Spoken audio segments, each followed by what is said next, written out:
Don't go building a 19th century British underground boxing ring in your living room, okay? Leave that up to us. As a SEAL for 12 years, I learned quick that testing and evaluation are critical. I want to have the zip ties knuckle to knuckle. You have no idea what works and what doesn't until the bullets actually start flying. And now that I'm out, I get tons of people asking me all the time about their favorite TV shows and movies. What's realistic and what isn't? Well, there's only one way to find out. It's time to put Hollywood to the test. I'm Dom Raso, and this is Media Lab.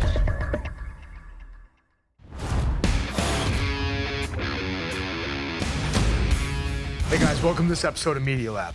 Of course, we like breaking down fights, and understanding how to fight in any situation is really important. But what's more important is your mindset.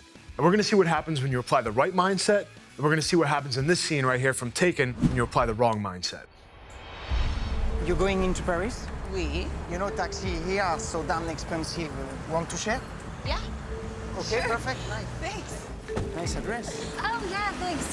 It's actually my cousin's, but they're in Madrid for the summer, so we have the whole place to ourselves. There is a party tonight at school. Want to come?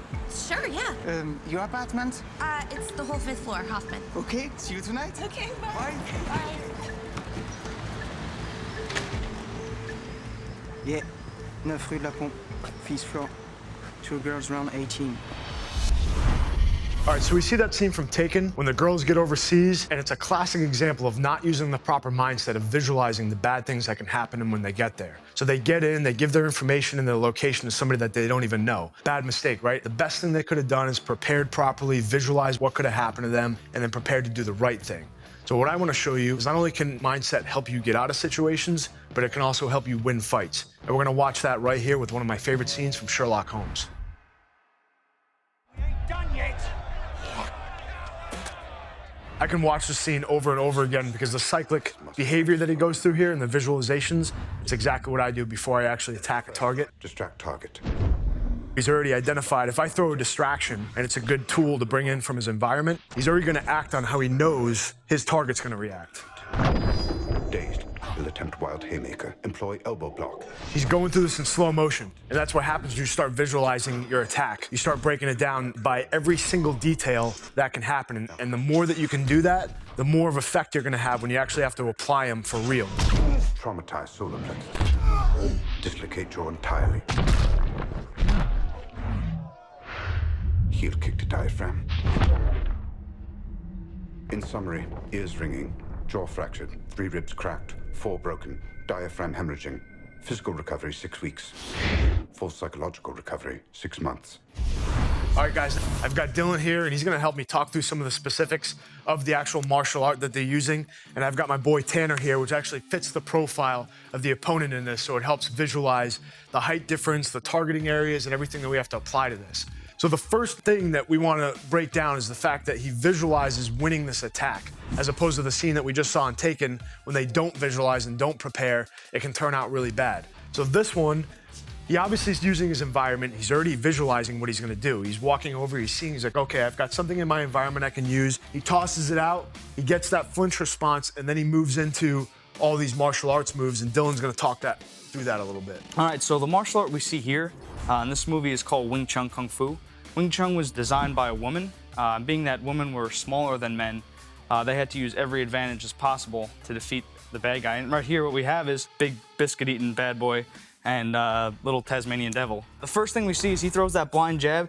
Dom comes in with that parry out of the way. In Wing Chun, we call that a pak sao. Okay, then he fires off his own right straight into the guy's jaw. He turns back into it, and Dom's gonna go with that double cupped hand blow, or thunderclap to the ears. The next punch that comes in is a haymaker, and Dom's gonna use this elbow block. Now here, we're kind of going forearm to forearm just because we're taking it easy on each other. We've been doing this for a while. But in reality, what he's doing is he's glancing with the point of his elbow into the guy's arm, and that will just shatter bone. I mean, we saw it in the Anderson Silva fight. He kicked his shin into Weidman's knee and shattered it. Right here, boom, he throws that punch right into the solar plexus, stunning him. Absolutely effective technique.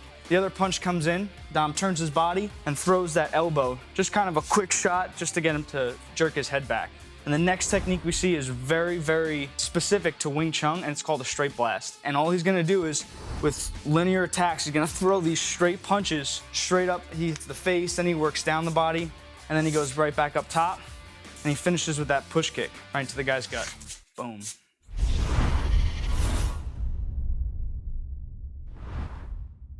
First, distract target.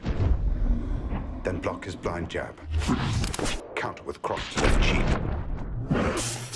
Discombobulate. Dazed, he'll attempt wild haymaker. Employ elbow block. And body shot. Block feral left. Weaken right jaw. Now fracture. Break cracked ribs. Dislocate jaw entirely. Heel kick to diaphragm. In summary, ears ringing, jaw fractured, 3 ribs cracked, 4 broken, diaphragm hemorrhaging. Physical recovery 6 weeks. Full psychological recovery 6 months.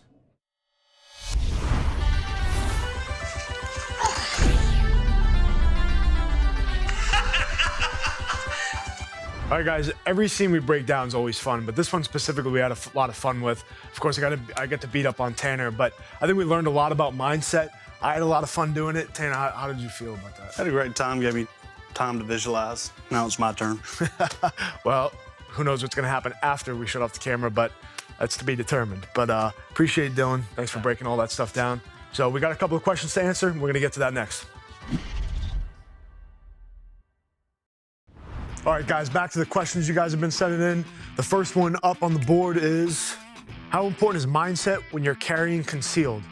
I get people asking me this all the time. So mindset applied to anything is important, but specifically being concealed is some people think they can just go buy a gun, conceal, and they're good.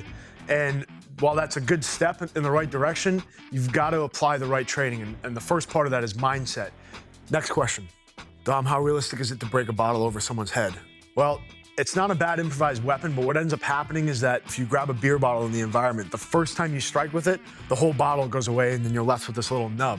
Now, if it's something like a Jack bottle or something a lot heavier, you can cause some serious damage. So if you do end up using a bottle in an environment and that's one of the tools that you can bring in to help you, it's gonna be a one-shot deal and then you're pretty much done after that. Guys, thanks for the questions again. We'll see you guys next time on Media Lab.